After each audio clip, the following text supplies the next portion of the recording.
Hello, everyone. Welcome back to the Reading into Culture podcast. My name's Zara. This is Chris. Hey. And today we're here with Louise, who wrote Lanternfly Elegy. Hello, Louise. Hi, Louise. Hi. So nice that you're here. Would you like to introduce yourself for our listeners? Yeah, I'm Louise. I am originally from Seattle, Washington, and I live now in New Haven, Connecticut.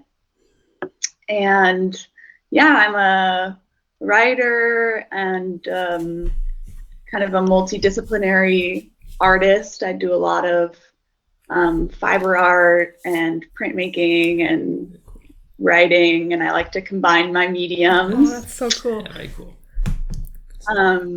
And yeah, I've always been a big reader, but I didn't actually start being a writer. Well, I didn't start kind of considering myself to be a writer until like my second year of undergrad.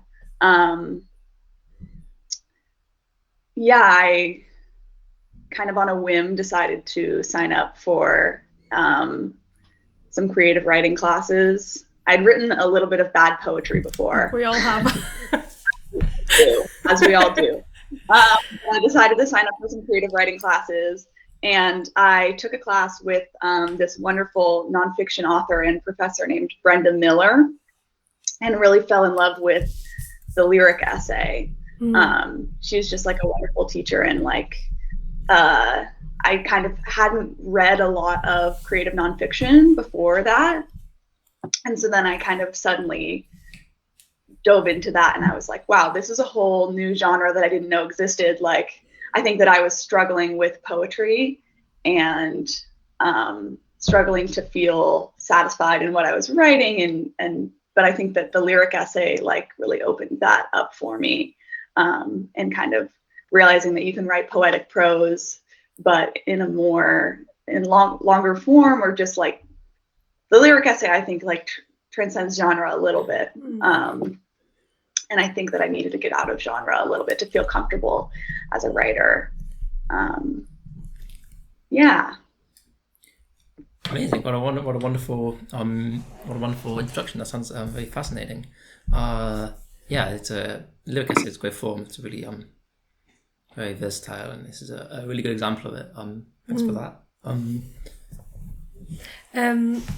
I want to ask you as well about, and especially within the genre that you write, like what are kind of your influences, or not necessarily consciously, but what is kind of writing in that genre that has kind of stuck with you or that you really like, if you have any examples?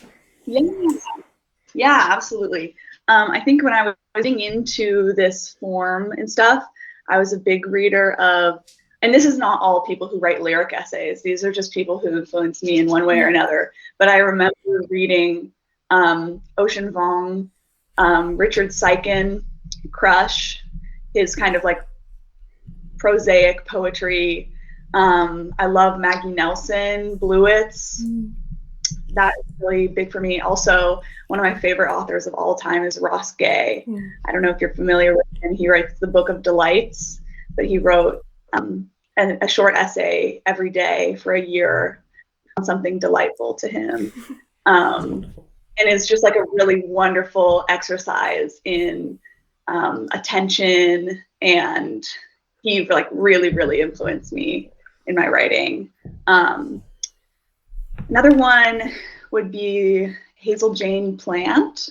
She wrote a book called Little Blue Encyclopedia that's actually fiction, but when you read it, this is kind of a spoiler because when I first read it, I thought it was a memoir, and then I like got halfway through it and I was like, oh wait, this is fiction, because she has this wonderful way of mixing reality and fiction, and she'll use, it's like sometimes it's very hilarious, like she'll use real actors but make up a project that they were in that's like very comical, or like I don't know. I think, and she just showed me how to, like, I'm not necessarily a fiction writer, but I hope to one day dip a toe into fiction, and I think if I did it, I would do it in that way where it's same with Ocean Vuong, like fiction that reads like a memoir. I think is like so wonderful and really inspiring to me in my prose, even though I don't write fiction. Yeah. I think just like this idea that if I wanted to break the conventions of nonfiction, I could, is very inspiring to me. I haven't quite gotten there yet. I think that I find it, I write from my life, and but I'm very inspired by a lot of fiction authors. Another huge one, especially these days, is Ursula K. Le Guin. She's one of my favorite authors of everything. I love her essays on craft, her essays on like leftist topics, and also I love her fantasy and sci-fi. I actually read a lot of fantasy and sci-fi as well as like nonfiction and stuff, because I think that it's, well, number one, it's just fun, and number two, I think that like I have a lot to learn from the prose of people like Ursula K. Le Guin. She writes in such beautiful, simple prose. And I also think that her, like, she has a really, like, you can really tell her worldview, like, in her writing in a way that's, like, so wonderful and interesting to me. She's definitely someone who has a lot to say on, like, the role of literature and culture, which we'll get more. But, yeah, I think that, yeah, just like any beautiful prose, any, I like to draw my inspiration from sources just outside of my own genre. But yeah. No, that makes a lot of sense. That's very, very fascinating indeed. And I think if you didn't know that this piece was creative nonfiction, you could think it was fiction. This piece, the way it's not, you have kind of in that realm, autofiction, memoir, lyrical essay. It's all kind of where you draw the lines between these things is rather arbitrary. So it's like you could approach this as a piece of fiction, certainly. I would say. I don't know what other people think. No, I definitely agree. I love that. Before we got more into the piece, would you like to read it out for us? I would love to.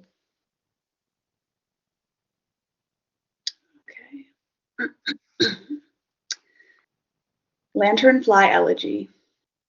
Dagny has art shows this summer, multiple, to showcase their beautiful work in Seattle while they're there for a few months. Still, when we call, I hear about how she took Slinger to the roof to poop at 4:55 a.m. this morning and had to investigate the building's garbage chute, and about the gay horror porno she saw yesterday with Joe. These small details being more relevant to our weekly calls sometimes than the big goods and big bads of our lives. This week, she is in her studio, fluorescently lit and grinning at me as though she has been waiting all day for this. Some of her work is up on the wall behind her, a sea of blues and creams and browns, bojagi, gauze, and chiffon, pages from journals torn out. She admits to me that she is looking at the small image of herself on screen with a rising sense of self-loathing, signaling to her that it's time to cut her bangs. Tonight, the thunderstorm sounds at first like a garbage can being rolled to the curb. It is only when it goes on too long, tumbling and grumbling, that Kaylin and I realize it might be thunder. We open the curtains so we can see the flashes from the bed and sit up, watching, making a sound after each one. Things we want are often the same: to make the rosemary potato pizza, to top with balsamic glaze, lay awake together for a few minutes without speaking. Sometimes it becomes hard to parse out my own wants from Kaylin's. I have a history with that sort of thing, years of unwanting and of hollowing myself out, in service ultimately to no one. I've given up my old ways for the most part, favoring the rush of honesty over the comfort of self-denial. We're in the kitchen, her hands on my back. We've grabbed each other to spin for a moment to Carole King. I've just finished chopping the onions, and we can't decide whether or not to move to Boston. Janet and I walk through Edgerton Park, and the whole time we can hear Shakespeare in the Park performers rehearsing boisterously in the distance. Making our way through the community gardens, all the watering cans are turned upside down on the poles, in what is probably just a policy to prevent standing water, but reads to me as some sort of sign, signal, or communication. I point out a beautiful bug, and Janet says, "Actually, that's a lanternfly, and we should kill it," an apology on her face. She leads the way to a second small park, which has a big hill overgrown with tall grasses and a spiraling path to the top mown into it. At the top, there is a bench to stand on and take in the surroundings, and on the way up is a dead robin. We place yellow flowers all around it, and I take a picture to send to Rachel. We wonder aloud what happened to it, looking at the pattern of shed feathers and indents in the grass, playing bird detectives. Laying beside Kaylin in the hammock, I point out the pair of ducks making a slow, glimmering path through the water on our side of the lake, cutting blue from green in the hillside reflection. It's true, neither of us can see a pair of animals in the wild and not project our own loving onto them, saying, "That's so us," or "Look, it's me and you." We might see a duo of squirrels perched together, or a northern cardinal pair, one bright red and the other orange-brown, both vibrant against new snow. On a walk along the trolley trail, she points out a long-necked white shorebird and asks, "Who's that?" I surprise myself with an answer, the bird's name appearing in my mind almost before I can search for it, tossed to the forefront in some primal, intergenerational thread of bird knowledge, something I gleaned from my father or grandmother. Snowy egret, I guess, and I am right. Writing at my desk, I search for a sweeter way to say, "Each day I am so lonely, bored, so full of indecision and regret, staring down the line at choices I'll make in life that may cause it all to go wrong, staring too at spotted lanternflies on the tree outside my window, how they cluster at the base of a branching limb, plotting and scheming. But I must admit again that they are very beautiful.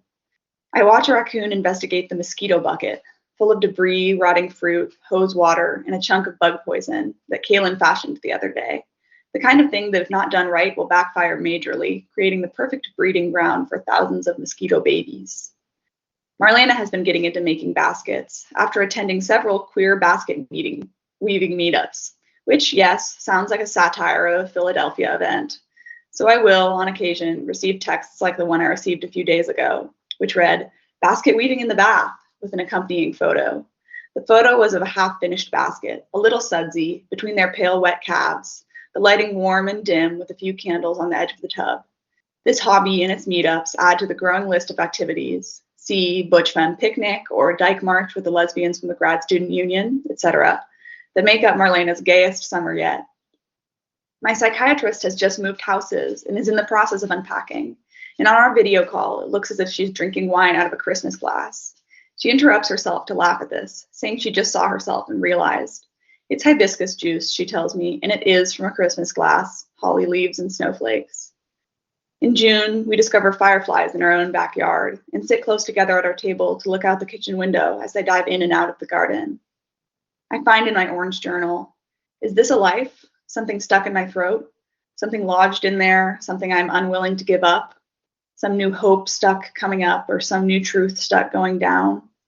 I swallow hours alone, Adderall, Prozac, a meal replacement drink, a single tear from Kaylin's yawn licked off her cheek.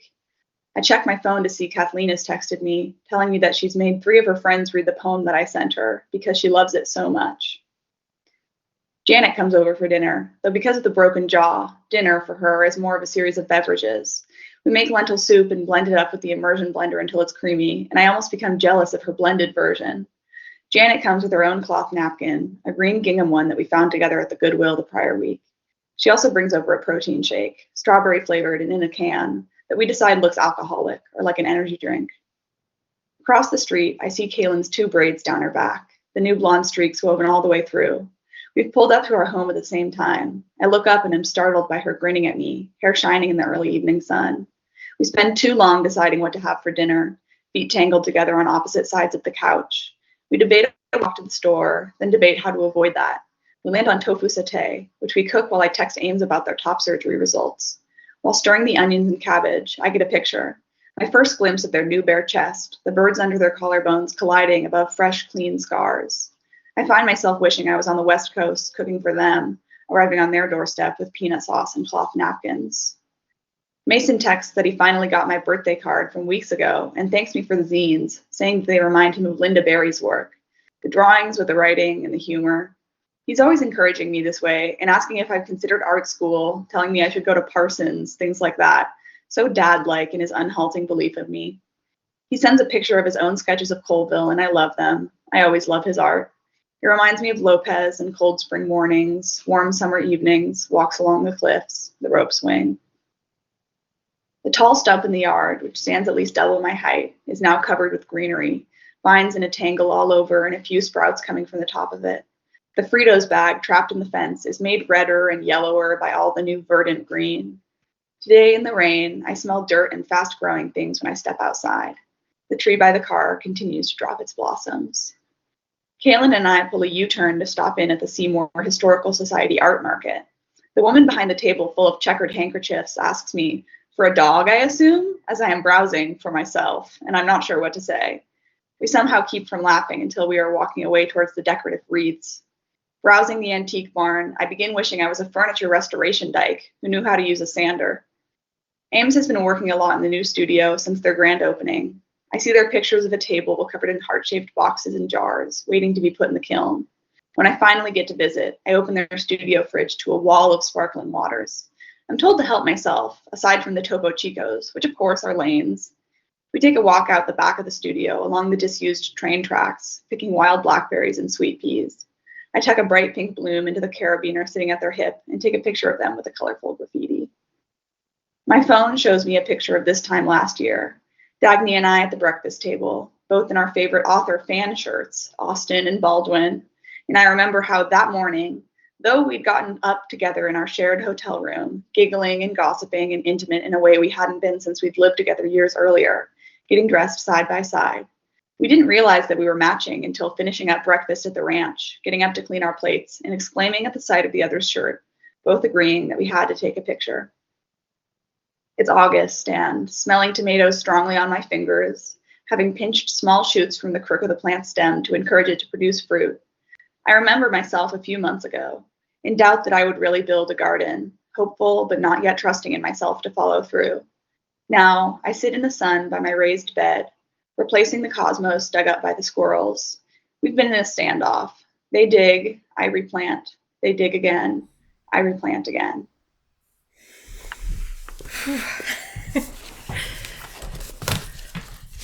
A long one. Oh, it's amazing. It's not that long at all.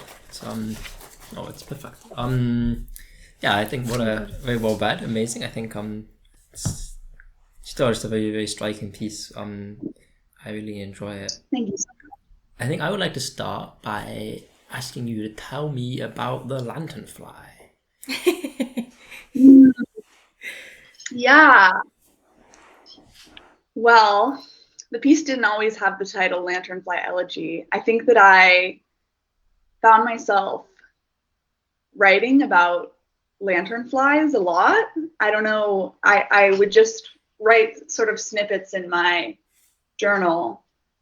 I mean, to tell you a little bit about my process, a lot of the time, these longer pieces start out as like just a whole lot of snippets that I'm writing down in my life that I eventually weave together, but don't always begin with an intention to be put next to each other.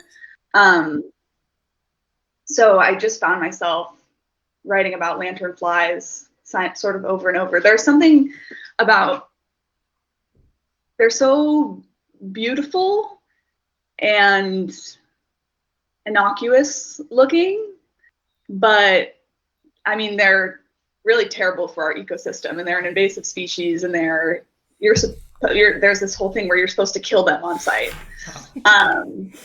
which is, I don't know if that, at least in the area that I live in, they're just like this beautiful bug. And yeah, I remember sitting at my desk and looking out kind of at this tree, and there's this cluster of lanternflies, and I wanted to write about it in a way that was like, look at these beautiful creatures that are like clustering at this, you know, look at this, like this wonderful moment, but there's this undertone of like, they're killing this tree that they're on. And I couldn't really write about one without thinking about the other. I don't know, they're just a very interesting thing to me in that way, where there's something that's so beautiful, but there's like a, I don't know if like sinister is the right word, but it's just like they hold a duality. Yeah. And that makes it a really great thing to write about, and I think that really comes across like kind of when I read this, piece, there's kind of two themes that stick out to me, which is nature and then also connection, but then also nature as in kind of the brutal truth of, animals being destructive, but then also kind of their beauty. And then there's also the kind of connection, but then there's also the disconnection and loneliness. And it's such an incredible piece because it kind of manages to, in both these things, kind of connect them with each other, nature and connection, and then also hold the opposite at the same time. And that's so I don't know, that's so incredible. And the end, I'm kind of going all the way to the end already, but the ending is incredible. It's just such a good thesis statement, but not in a way that kind of makes it or like cheap or explains it, or but it's like such a good you read the piece and it's so moving, and then the end just kind of hits you over the head and is like, oh my god, what the hell. And I don't know. No, I feel like that's a theme for this edition. Maybe is we've got a lot of pieces with big punchy endings, which we like a lot. We like a lot here, maybe. But no, I agree. There is a kind of, at least from my point of view, there's there's a Darwinian aspect to the way nature is presented here. There's a kind of a conflict between the squirrels and the potatoes, a conflict between the lanternflies and the trees. There's a kind of, there's the dead robin. There's a kind of, nature is this beautiful thing, but it's destructive as much as it's creative. It's a kind of, I don't know. Yeah. I don't know. What are your thoughts about that?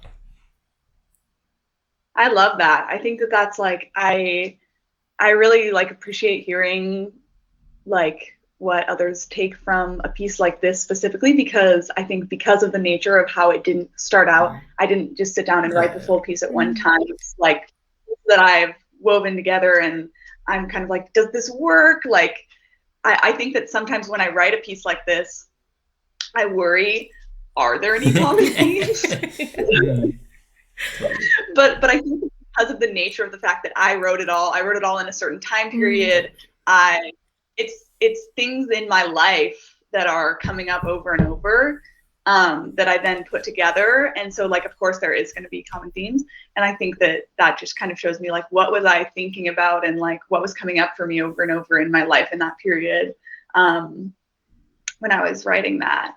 And with the nature, I think that I write a lot about nature, but in a way, but I'm glad that it kind of comes across as more than just the beauty of nature. And there's a depth there of because I think it is reflective of kind of how I'm feeling, and when I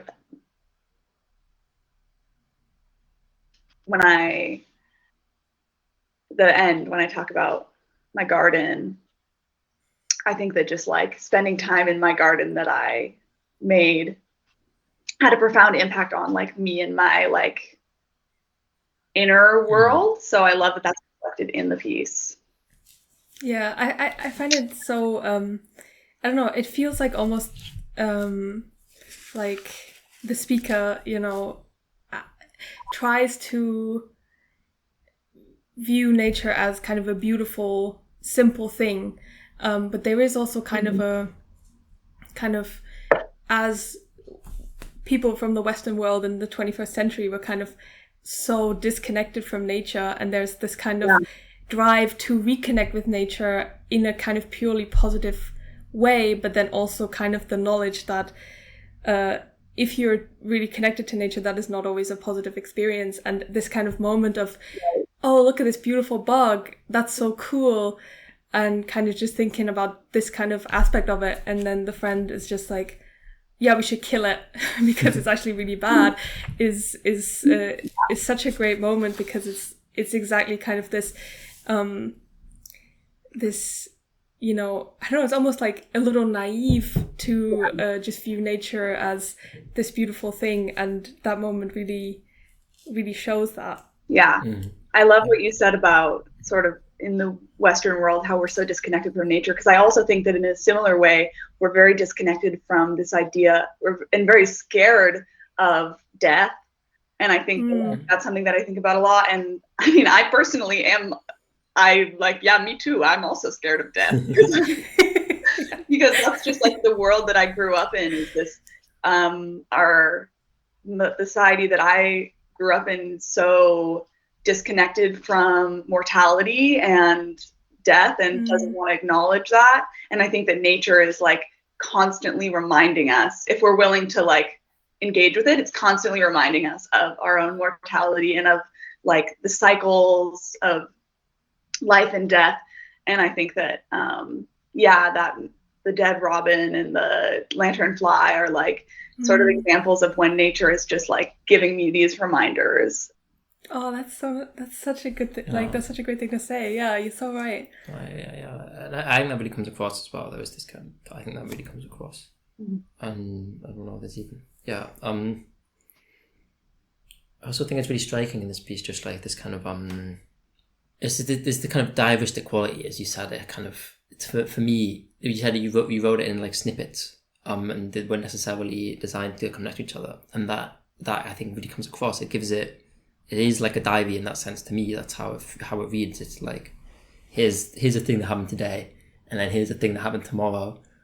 But it's not like the two don't necessarily build on one another the way that it would be in a diary. And I think that gives it a kind of authentic passage of time, which is one of the hallmarks of nature as I see it. If you I don't know, I'm thinking of things maybe like Walden or these kind of things that kind of more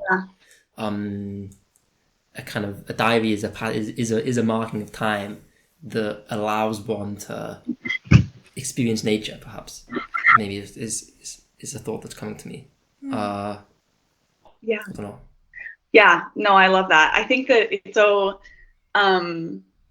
interesting to think of it as like diary, because I think that something that worries me as a writer of nonfiction, whenever I write things that are sort of more diaristic, is like, is this going to be interesting to anyone else? Like, that's so true. Yeah. care to read these sort of entries that I'm writing about? They're very personal, but also often very mundane to me. But I think that there is something there about how the more personal something is, often the more universal it is. And like, there is that, like you said, like, it documents like my connection to nature in a way that others might see their own kind of connection to nature in, or just like my connections with the people around me might be, there's like hopefully there's a universal quality to those things, and it's not just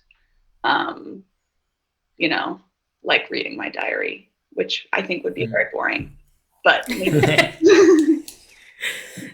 I do think it's it has to be said that this is very well done, and this is not I feel like I often think about, especially poetry and contemporary poetry, that the poet kind of thought more about what writing the piece did for them than what the actual aesthetic experiences of reading it. And sometimes you can tell that in a negative way.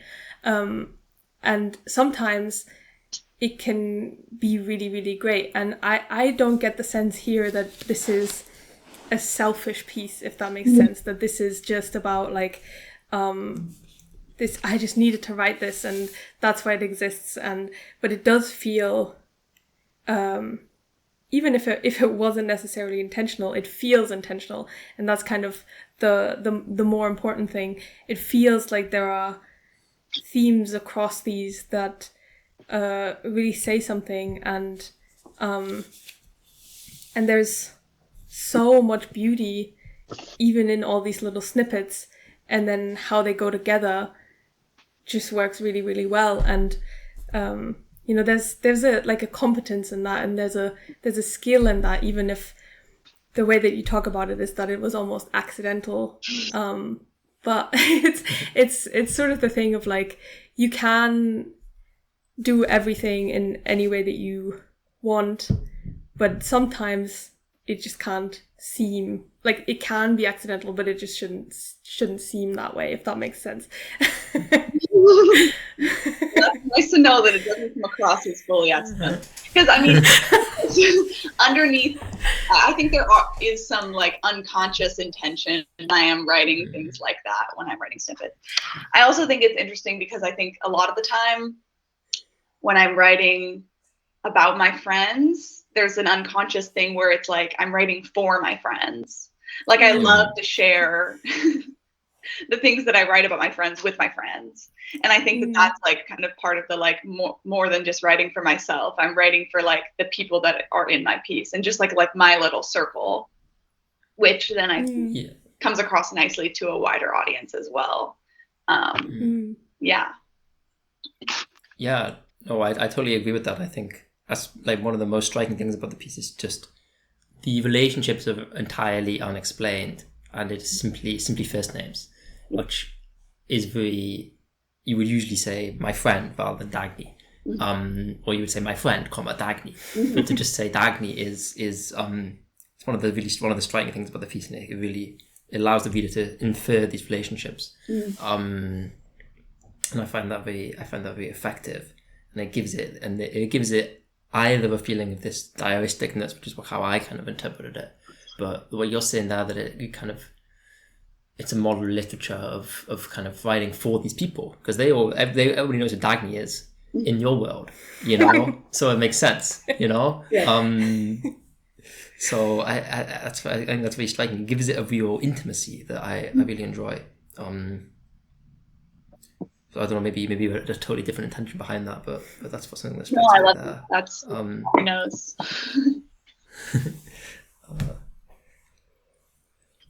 I want to talk about the kind of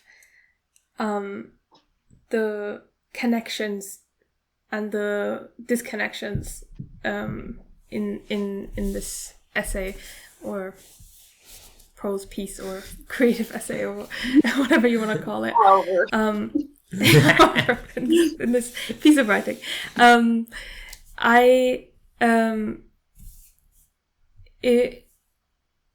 you start reading it and you just think, oh, this person has such a beautiful community. And I mean, it is, you do think that by the end as well.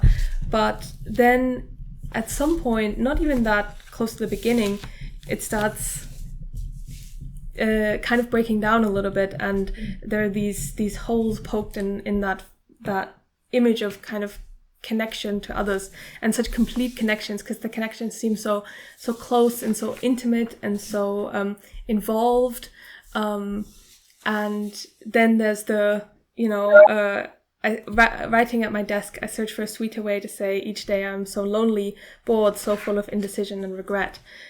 And then later talks about the psychiatrist, and even the psychiatrist isn't even really there. It's a video call, which is its own kind of disconnection. And so then the psychiatrist is the only character not named. It is only the psychiatrist. That's interesting. That's what I want to comment on. Sorry, go on. And then I find in my orange journal, is this a life? Something stuck in my throat, and that whole bit, and then not just that, the kind of internal things, but then also the disconnection from other people who aren't here, the birthday card that takes weeks to arrive, and I wish I was at the West Coast, on the West Coast right now, and the kind of distance, the physical distance that there is to other people, because especially like you can't always be physically close to everybody,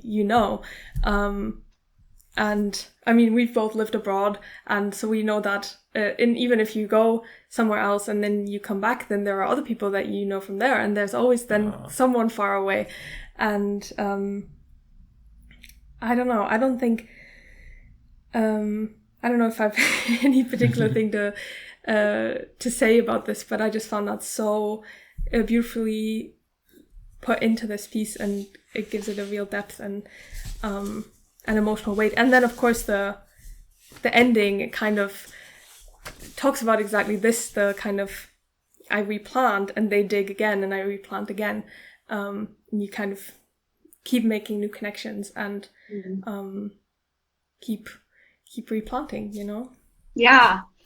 I love that. That definitely like all resonates a lot with me. I think that like when I was putting this piece together, started to see this kind of, I think I have a very hard time I have a very easy time writing about things that are, you know, joyful and like my connections with my friends but I think that often when I try to write about things like my depression or just like feeling disconnected from others, I struggle a lot with making it sound like it's coming from a genuine place.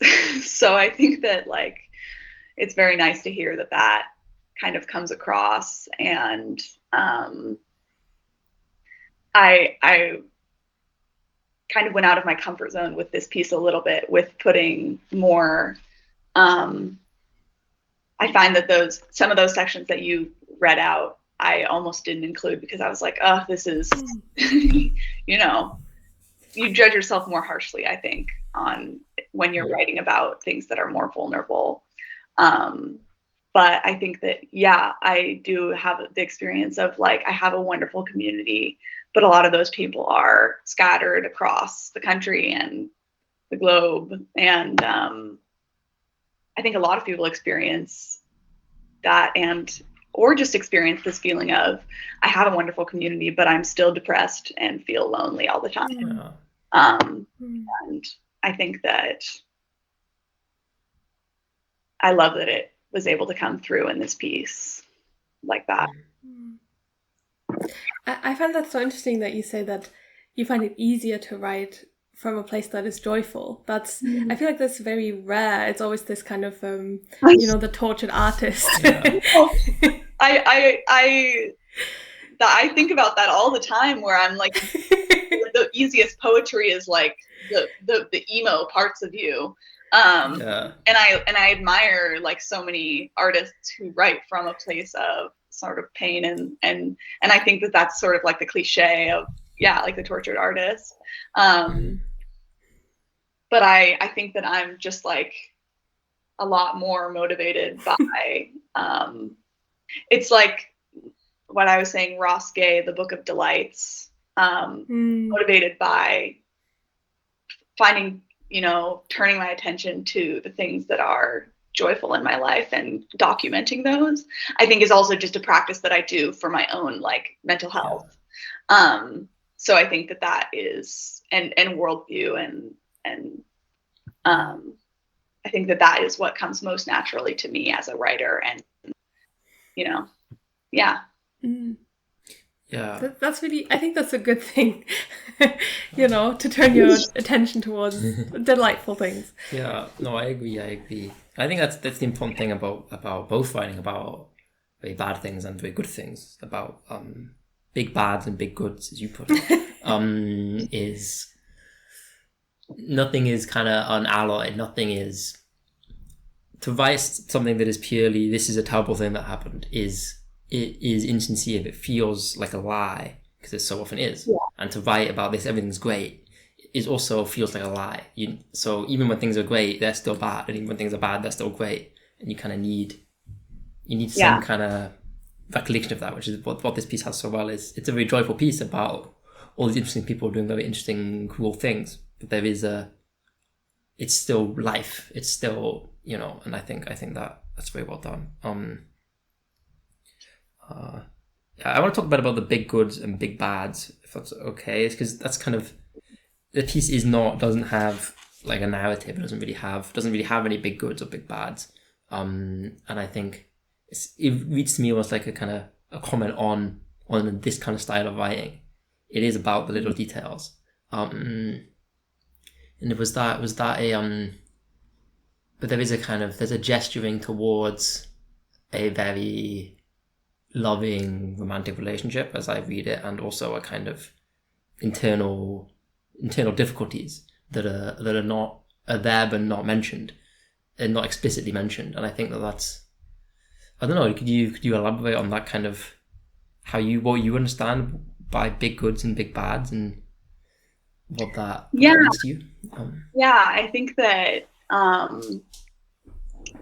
like you said, I think that's a very interesting way of like looking at it, where it's like within the piece I gesture to this idea of this phone call that I'm having where we dance around the big goods and big bads, and we just talk about the mundane details. And that's kind of what I'm doing in the piece as well. I love that mirroring. I didn't notice that before. I think that, I don't know, there's just the way that big goods and big bads, like, I don't know, big bad being the state of fascism in our world, and depression and genocide and horrifying things, often they're happening all the time, but at the same time, life is happening, and there's a dead robin at my feet, and I'm planting seeds for the spring, and I broke my favorite mug, and kind of, I made a skirt, and it's like, there's these small goods and bads that time moves forward and won't stop, because there are these big bads. And sometimes it feels like all the small things should stop because of these big bads. Mm-hmm. And it feels so unfair that they don't stop, especially the small good things. But there is no way to stop them, because life just happens all around us. And I think that in some ways, these smaller goods and bads are the ways that I am like able to deal with the big bads. And, like, I think that writing is a practice that shows me all of the good in my own life, and like gives me this deeper sense of hope from this kind of like coalescing of all of the mundane, wonderful things in my life that kind of like can hold up in opposition to sort of all of the terrible things that are simultaneously happening. And at the same time, the big goods,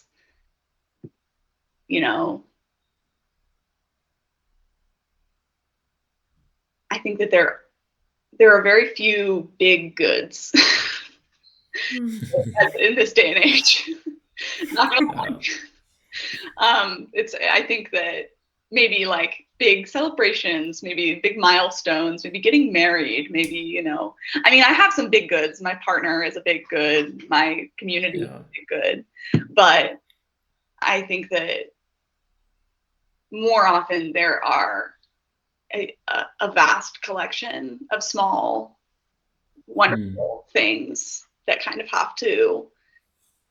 we have to have ways to remind ourselves of these things. And I think that in order to not lose hope, in order to remember that people are good, and I believe people are good. And I think that writing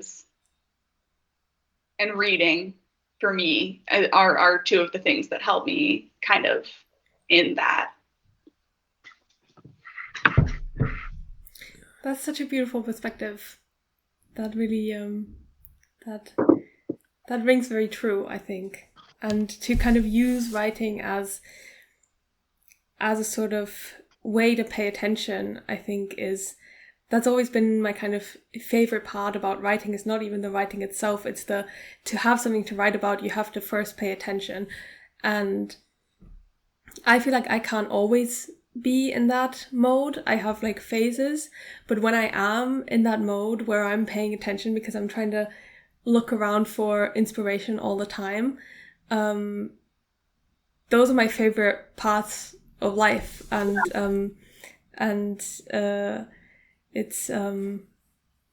it's just the best feeling, and then the actual writing is almost just happens like that. And the way that you write kind of creative nonfiction actually reminds me of a lot of the way that I write poetry, and kind of just in a more kind of concentrated, momentary way of just kind of pulling things that aren't really connected together, and they're just connected by the fact that I happen to be thinking about all of them at the moment. Right.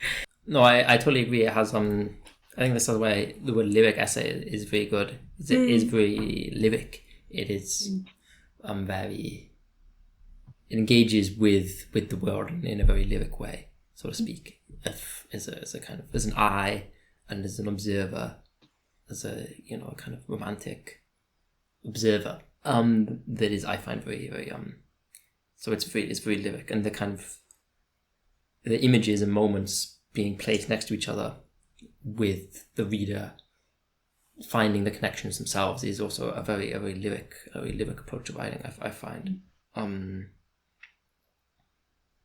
Sorry, that's not a question, just a thought. It's my bad. I feel like we're maybe just complimenting you over and over again. You start thinking of some questions. No. I would like to talk about, I don't have a question either, but I would like to talk about queerness in this lyric essay, because it seems like a very integral part of it, because the kind of community that you describe is very unusual. It's not many people have this kind of close relationship with other people, and are surrounded by artists, and this kind of encouragement, and this kind of making a meal for someone who can't eat solid food, and this kind of stuff. I don't know, maybe it is a bigger kind of movement in the US generally to move towards this kind of communal living. Mm-hmm. But at least in my cultural experience, that's not really a mode of life that is very common. And it seems to me like queerness, it plays a huge part in that. Yeah, it definitely does. I think that my writing is always a little bit queer in that it's very romantic towards all of the people in my life. I think that I am someone who has very romantic friendships, which is not normative, I think, in our society. And I think that and writing is a way that I am able to kind of express this romance that I feel towards all of the friends in my life, and these connections that go sort of beyond our normative understanding of what a friendship should be and where the boundaries of that friendship should stop. I think that so in that way, my writing is always a little bit queer, even if I'm not talking about dykes, but I usually am. But I love that comes through, and in the community that I build, and I think that I wish that more people felt that they were free to love their friends in the ways that they might want to deep down, or express that love in a way that is outside the boundaries of what a normative friendship would be, because I think that is such an, not even, it doesn't necessarily have to be romantic. I just think that there's, in order to live in the type of world that I would love to live in, I think that we all need to move towards each other a lot more, and hold each other up in ways that we don't usually, we aren't taught to do in Western individualism. And I think that living my life with these relationships where we owe each other things, you know. I owe my friends care, and I owe my community care and protection, and they owe me care and empathy and protection. Is like a way to move towards that world that I want to live in. And I love documenting that in my writing. Yeah, it's almost familial as well. You know, like you have the sort of, you feel the sort of commitment that you feel usually only towards your family members of a kind of unconditional care and owing each other something. Yeah. And I think to me at least, the use of first names really adds to this sense of romantic friendships, because it's not, here's Kaylin, my girlfriend, and here's Dagny, my friend. Right. It's when you're first reading it, it takes you a while to kind of realize that in at least my reading of the piece, the primary romantic relationship is with Kaylin. That takes you about halfway through the piece to realize that, and so that really adds to this kind of it makes the friendship feel much more romantic, because you have to infer the relationship between the people, and in that inference there's a ambiguity. You know, because you have to infer, is this in the normative category girlfriend, or is this in the normative category friend? Right. That moment of inference creates a kind of tension that allows for a non-normative experience. So I guess how I would read that. I know, I think that's maybe something I wanted to discuss is returning maybe to nature. There's a kind of, it's urban or really suburban nature. It's nature alongside humans. It's not a kind of pastoral or even a wilderness kind of terra nullius view of nature. It's a non-agricultural, non-wild space. It's either rural, either suburban or urban, or ex-urban. There's a lot of words you could use, but and the kind of, to focus on the nature of this kind of urban space. Maybe it isn't, but if you forgive me, to call it an urban space, it kind of, that says something too, because there is the kind of piece ends with a struggle between a kind of human instrumentalization of nature through agriculture with the potatoes, and a kind of a natural rejection of that, and this kind of eternal kind of human attempt at using nature, and nature refusing to be used is something that I'm seeing in the poem. The Lanternfly is a striking image. There's a similar kind of user of nature, maybe, rather than a kind of harmony. There's a kind of a natural world which is in harmony, but then there's also humans, and then there's the Lanternfly, which have a kind of unharmonious relationship with that nature. Yeah. Both, at least in North America, colonial almost, with the kind of, if as a white American, there's a kind of inherent colonialism, and the Lanternfly is this kind of invasive species, and so they could see it as there's an exploration of maybe colonialism there. I don't know. And there's a lot of ideas. So I love that. I think that's super insightful, and I think that there is this kind of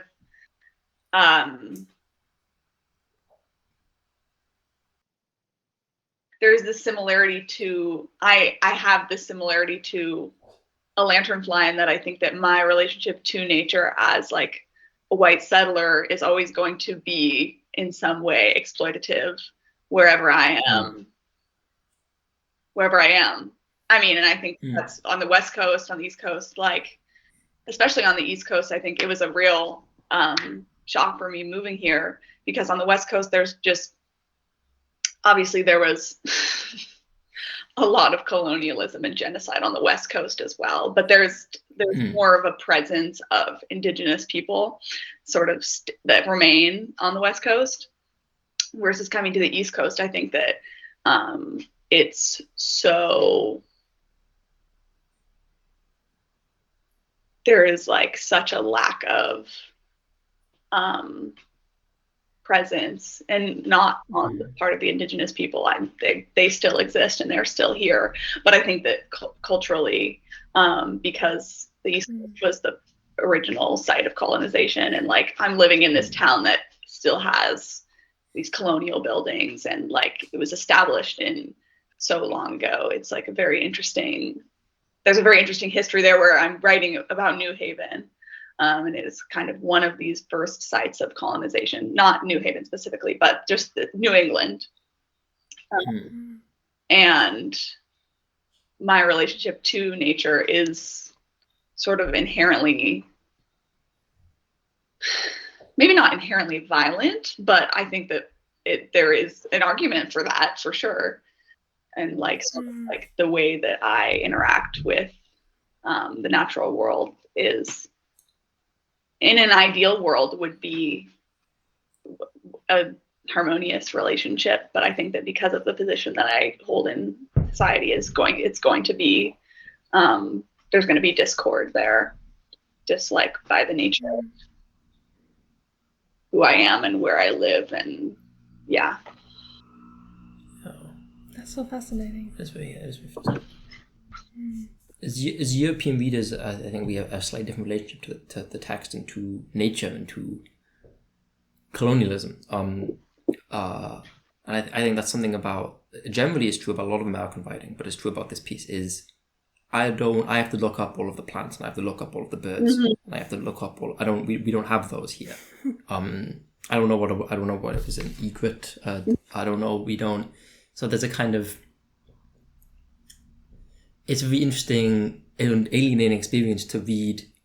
I'm British and you're American, and we have a tremendous amount of cultural similarity, but the birds that we have are very foreign from one another, and that creates a kind of tension that as a reader of American literature, it creates a kind of interesting experience because that's so cool. And maybe you have a similar experience when you read all the famous British writers, that there's a kind of you don't know what that is, you don't know what that bird is. So there's a kind of, I don't know, I think that's very interesting. And obviously super interesting that we have the same culture but different natures creates a kind of is because of settler colonialism in North America. And so it kind of, for me, any American writing about nature reminds me of colonialism, and I'm sure that's the case for many. And I think that's very interesting. I don't know. Sorry, I'm kind of losing my train of thought. But I kind of have the way that I think about America and its nature is, although it was already quite a while ago that America was colonized, it still seems like nature is in some ways more present or more dangerous. I don't know, there's more dangerous cold, there's more dangerous heat, there's more dangerous storms. And you talk about the thunderstorm as well. There's just like the natural catastrophes seem much more dangerous. It seems to, generally there's like alligators in Florida, and like there's, it's a very, very diverse country, but there seem to be more danger from nature. And that is something that I think as Europeans, we probably very uniquely in the world can't really relate to, because I feel like we have killed all nature that could do anything to us ever. Like it's rare to see a deer, and let alone anything else. Like you just don't see very many animals. You don't see, there's not really any, there's like a flood once in a while, but there's nothing really that dangerous, and there's droughts, but it just all seems like so disconnected from me, whatever's going on with nature, and there's nothing in nature that could kill me. That's probably completely untrue, and like even just the cold and stuff, just don't take me by my word. But if in the cultural imagination, nature doesn't feel destructive to me in my kind of naive monkey brain. but I don't know America that well, but just looking at it from the outside, it seems like that is less true, and probably even less. The stereotype is Australia with all its animals and stuff. But to me, America is almost like a little Australia in that way, that it has danger coming from nature in some way. I don't know. Maybe this makes no sense. I think there's also like a long history of literature about American nature because of colonialism and like the it did used to be much more wild and unsettled, and sort of the white perspective coming in was that this is a dangerous place, and this is like and bears. You're bears. Yeah, that's a crazy one. That's yeah. But there's the history, literary history of kind of writing about the wildness of American nature and nature writing. So that's true. Yeah. Yeah, because I guess in Europe it's kind of, obviously this is not universally true, but there are very few spaces that aren't urban or agricultural. Right. Europe is kind of almost completely either it's an urban space with a human settlement where people live, or it's a space where humans produce food. Yeah. And that is almost all space is one of those two things in Europe, and has been for a rather long time. But America still has it's the sheer scale of America has a lot more spaces that are not agricultural in the way that we would imagine them. You can't. It's the kind of classic Western perspective, is that it's a kind of terra null, it's a kind of a land without a people, but that's obviously not true. These places, the forests of America were very managed by the native peoples, but it wasn't agricultural in the way that the European would conceive of agriculture. And so that kind of space allows for a very different kind of nature writing than a kind of John Keats or William Wordsworth kind of nature writing, which is what I kind of think of. Right. So do you think we should go to the final question? Yeah, let's go to the final question. It's time, I think. So,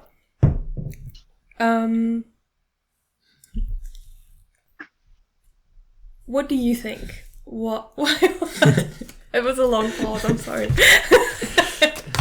I was thinking, I don't know, because the reason why I paused so long is because I wasn't sure whether to preface this or to just ask it. And so I'm just going to preface it just to explain my pause. So this podcast is in some way a response to this question. The fact that it exists is a response to this question, because especially I feel relatively pessimistic about the place that writing and literature have in the world, in that at least the kind of literature that I enjoy isn't that popular, isn't that widely spread. People don't consume it. There's a kind of complete disconnect in what we value to kind of consume and what we actually consume. And that is not our fault, that is because things have figured out the best way to get everything out of our brain that they can, and now we're kind of stuck there. Nobody really wants to watch YouTube shorts ever, but sometimes you do. And we don't consume literature in that same way. It seems like it's really productive and really, like a thing that you almost have to try to do sometimes, if that makes sense. Yeah. And just in the wider kind of society, especially poetry, which is what I'm interested in the most, it doesn't have, I don't know, in society it seems like there's not a big space for it. Mm. And so the online magazine that we made is kind of a bizarre thing, because who goes to a website and reads literature there? That's not that's not a thing that people do commonly. And so this is kind of the reason why we wanted to do this, and also to, connect with the people that we read and that we publish, and, and because I think there are so many people out there who love literature, and it's just kind of difficult to really do that together, love literature together in some way. So this was a very long preface to ask the final question. What place do you think writing and literature have in society and in the culture at the moment? Yeah, I think that, thank you for your preface. I think that was cool. And I think that sort of this question of, or this feeling that we have that like people aren't reading in the ways that they used to, enjoying literature in the ways that they used to. There's so many other alternatives. I mean, and I think that like all of these alternatives to reading, but scrolling on YouTube Shorts, which we've all been there. We've all been there. All of these alternatives are often things that kind of force us into they create sort of a bubble around us. I think that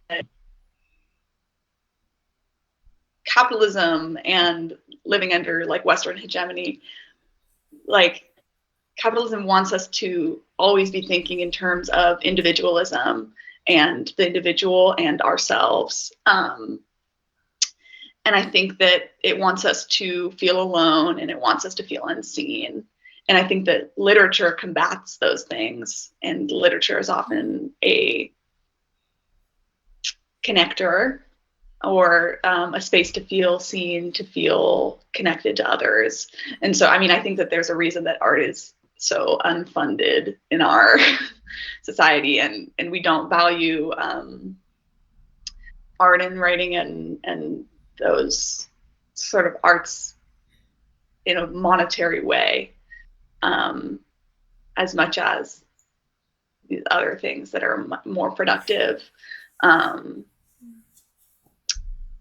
don't know. I think that the role of writing and literature in society, I mean, I think that like something Ursula Le Guin is always saying is like resistance and change often are begin in art, and begin in specifically writing. I mean, everyone, Baldwin, like writers are by definition disturbers of the peace. I think that I was just reading a craft essay by Le Guin that was talking about how writing doesn't always answer questions, but it kind of reveals to us the questions that are unanswerable. And I think Baldwin said something similar about like writing makes you ask yourself and realize that you're always asking yourself questions that you don't know how to face and that you don't know how to answer. So I think that like, and often these questions are things like, why is our world the way that it is? And why do we go to war? And why, these questions that capitalism doesn't want us to find the answers to. And I think that, so one role would just be kind of like putting us face to face with these questions. I also think that for me, a big thing is kind of what we were talking about before, where like a writer's but I think writers are people who pay attention to the world and document the changing, document everything from the changing of the seasons to the rise of fascism. And kind of this like this paying attention can mean many different things, and it can mean paying attention to the state of our world, to violence and hierarchy, or paying attention to the blooming of a flower in your front yard. And I think that like the fact that those two are not disconnected. I also think a lot about Cindy Milstein is an anarchist writer and has a lot to say about how kind of pleasure and love are the things that motivate us to find a better world. And how those feelings aren't necessarily like luxuries that are separate from people's material needs. Those are material needs. Pleasure and love are material needs because they are what motivate us to work towards a world beyond hierarchy, beyond violence, beyond capitalism. And I think that that can be a role that literature plays as well, is this fostering a sense of hope, love, connection. Writing for me, I think, brings me closer to those hope in my own life.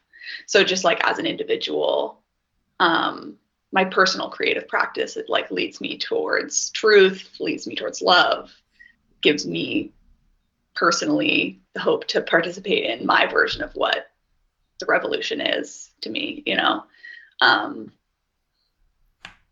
Also just like this idea of imagination, I think is huge. Like this relates a little bit less to creative nonfiction and a little bit more to like literature or fiction or but just this idea that we need to be able, before we can have a more just future, we need to be able to imagine it. And this idea of like a radical imagination, I think, is like something that artists contribute to so much in our world. Like even I think that something else that Le Guin talks about is this.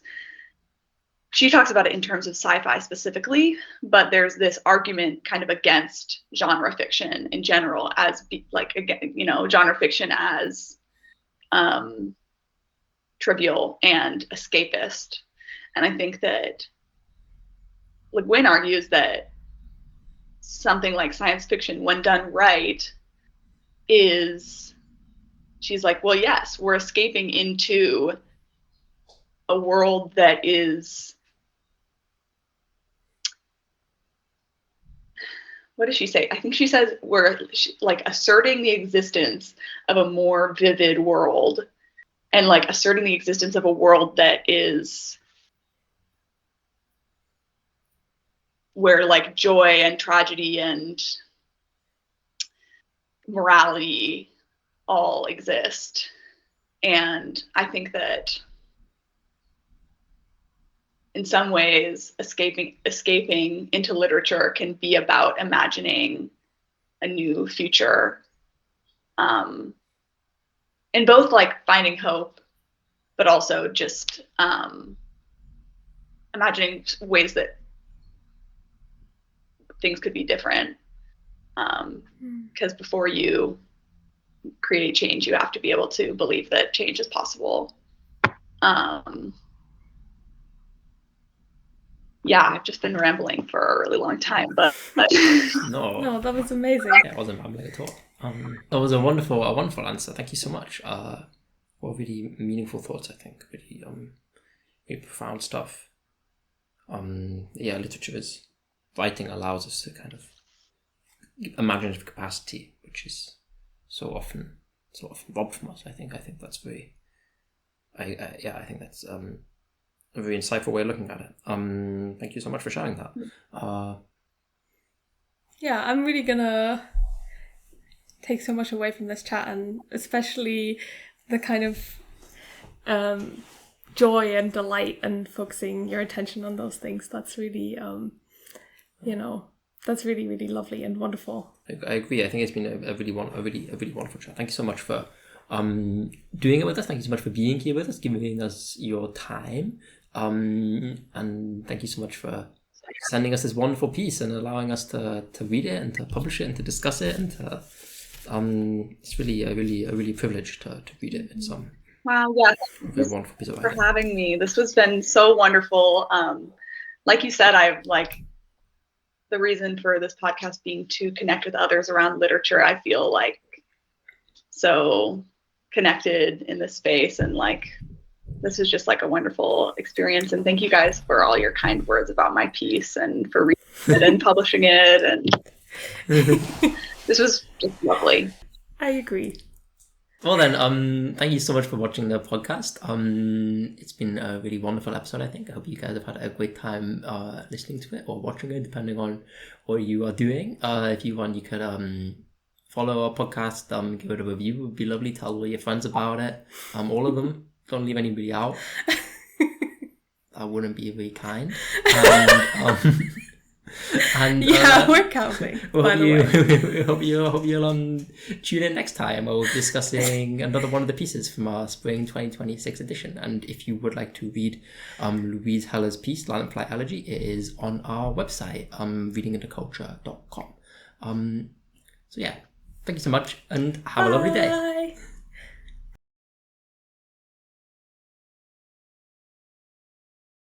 I don't think Chris did a lot of research into where Edgerton Park is and the lanternfly is an invasive species. Yeah, I don't know. So sweet. I love that. Gotta prepare. Yeah, I googled. You wrote down Edgerton Park is in New Haven, and I was like, "Where the hell is New Haven?" And then it said Connecticut, and I was like, "What?" Yeah, and that's fair, and that's the correct